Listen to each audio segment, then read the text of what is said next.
Hi, hello, welcome to this week's video. This week we're doing an October bullet journal setup, so let's just get straight into it. I did pre-sketch everything because I usually take a few hours to work out what I actually wanted to do, but I was still kind of working things out as I went.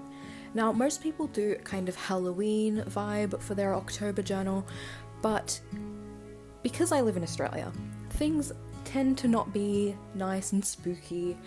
The autumnal vibes are not here because it is currently spring, and so I wanted to incorporate that into my design a little bit.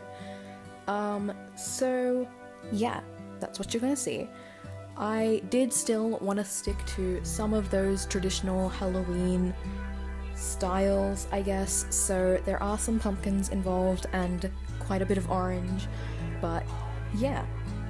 For the title, I guess, is that what you'd call it? The title page, I went with a kind of block letter or capitals, I don't know how to describe any of this, with kind of cursive on top. I then drew a little pumpkin. It is very messy. I am not very good at drawing and things like that. My handwriting and look, I don't have the most artistic. I'm not an artist, okay. But I really enjoy this kind of thing. I added a little calendar thing to the front page. I like to do that just so I have somewhere to go to see exactly what day is on what day. That didn't make sense. What date is on what day. I do a whole calendar spread, but I like to have this small one at the top. So then, because it is spring, I just added some bees. You can't see it very clearly here, but just some simple little bees. It's looking quite plain at the moment. I do add a little bit of colour, but I do tend to stick to quite a minimal style in my bullet journal. That's just me personally. I find it more useful, and wow, that zoom was awkward. But yeah, bees are here. There is also a pumpkin. I just erased all the pencil marks that I had there. So yeah, then I just was deciding what colours to use, and I was going to do the whole like outlining and like kind of having a bit of a drop shadow with the pumpkin, but then I decided not to, but it was kind of too late, so it looks a little bit messy, but it still looks okay. I think it looks fine.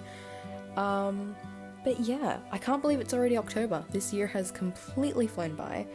I don't really understand what I've done with the year, because I guess lockdown would do that to you. It's been how many months since April? Many months. I can't count. 4 months? No. 6 months. I don't know. But yeah, there's my pumpkin. I coloured him in. He's cute. I then coloured over the bees. The problem is I didn't do the marker first, so it completely like smudged and stuff, but it's fine. You can see that there was a lot of bleed through and ghosting because I use quite cheap journals, but that's fine. For the calendar page, which is what we're doing now, I kind of went for a more, I don't know, it wasn't perfect. I didn't have the squares end at, I don't know how to explain it. You can see that. Basically, I just left the ends kind of loose because it kind of, to me, felt like a lattice in a garden. I don't know how to explain it, but yeah, I thought it looked cool, so that's that.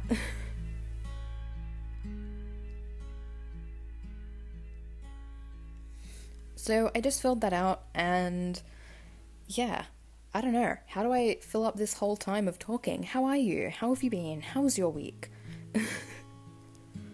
So we're in a little closer so we can really see how much ghosting is going on.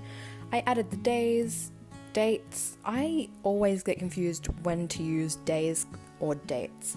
Words are hard, okay? So I like that the week ends on a Saturday because I like to write my calendars starting on Sunday, ending on Saturday, and it just makes it feel nice and rounded and finished. I then put in the days at the top there. I didn't want to add much colour to the calendar because it does get a bit hectic, and I'm really just kind of going for the utility, is that the word? I'm using it as a calendar. It's not all about being pretty for me personally, but I did decide to add some bees along the top because I like bees and they are very cute. Also, don't judge my fingernails. I've been stressed out lately, so my nails are dealing with that. Also, the amount of hand sanitizer and soap I've been using it's basically destroyed my hands. My hands are constantly peeling. It's not fun. Anyway, let's ignore that. So that's the calendar mostly done. I did decide that I wanted to colour in the bees, which again, like on the front page, bad idea, because it just kind of smudged. I don't really have much to add to the calendar at this point because, well, again, lockdown, I'm not really going anywhere. But I was kind of deciding whether I should draw something and decided I should draw a little pumpkin. It is really messy. I drew it way too high up in the box and like I'm not super happy with it, but it's fine. Like it's just a little bit of style and no one's really seeing it anyway, so it doesn't matter.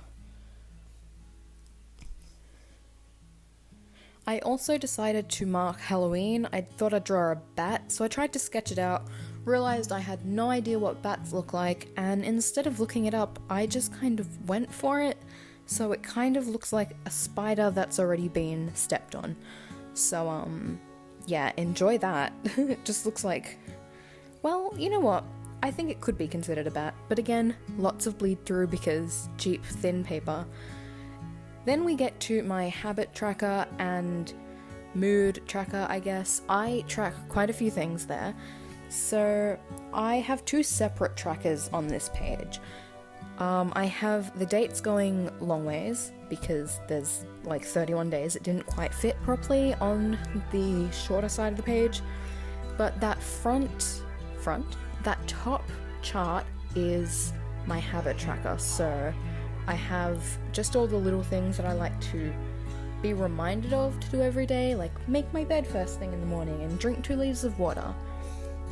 Because for some reason I still need to remind myself that those are things that I should be doing. Please tell me I'm not alone, and please convince me that these are things I should be actually doing. There are some things that I track that aren't quite like necessary or things that I feel the need to remind myself, but things that I find interesting to keep an eye on and see how often I do them. For example, no spending.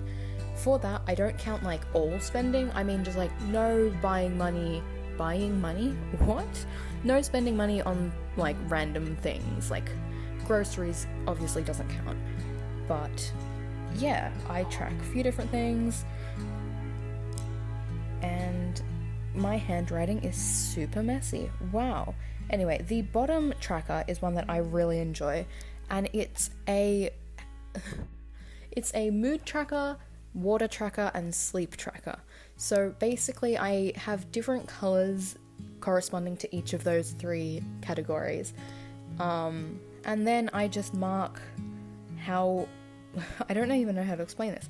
I mark the number of each of those things. So I have 1 to 10 on one of the axes and a plus in case I did more than 10, I guess. So I rate my mood from 1 to 10, how many glasses of water I've had, and how many hours I've slept. I find that really useful. So now we're up to the weekly spread.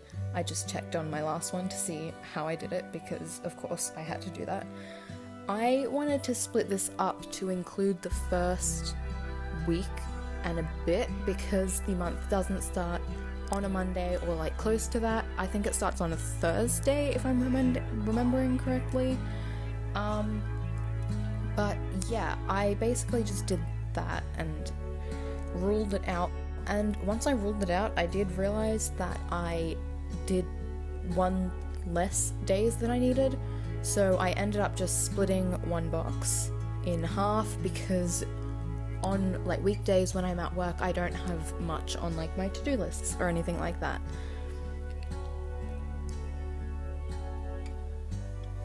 So this is where I realised that and just kind of got confused about what to do, but I quickly worked that out.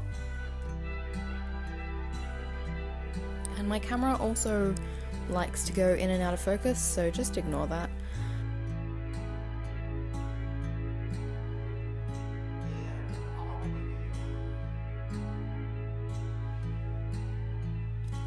So this first page is honestly more than I would normally do on one page. I would normally split this into a 2-page spread, but because I miscalculated, I thought it would be fine. At the end of the day, this will be fine. I know that there is enough room there for me to fill in like everything that I need to do. I tend to just put to-do lists on my weekly spreads, so it's all fine. I decided to add some more bees because I didn't want to like clutter up the space too much considering how many days I was fitting onto one page.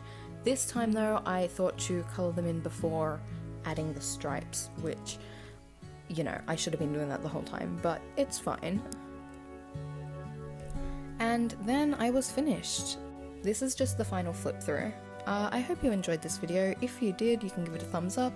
Feel free to subscribe. If you'd like to see more bullet journal kind of content, let me know. And that's all from me today.